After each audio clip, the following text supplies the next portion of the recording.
do a lot in educating people in renters' rights and Renters' renters' rights. and rights responsibilities. To your That's what I'm point, saying. right? Responsibility. And I have a young woman exactly what you're talking about. She's buying a 2-flat.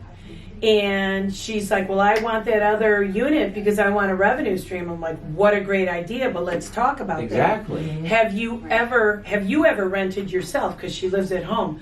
And she's like, no, but my parents have. I said, so you know there's a lot of responsibility that comes with that as a landlord, and you're going to be held to those standards, and you need a healthy bit of education regarding that. And there's a lot of responsibility that comes with having to maintain a property for people who are living it under your roof, essentially. Absolutely. You're going to share walls with your renters because she was going to live above them.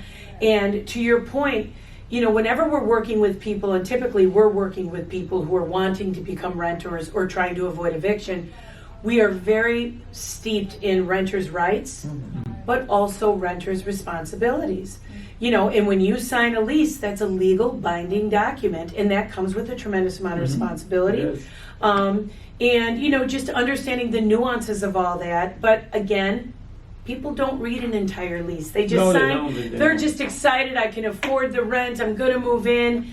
And then all of a sudden, you know, they're doing things that they didn't know they couldn't do. They want to, you know, they want to change the layout of the apartment. Nope, not allowed. Oh, you want to paint? Well, you better talk to your landlord. You know, so we talk about that, and we have a workshop specifically dedicated to that.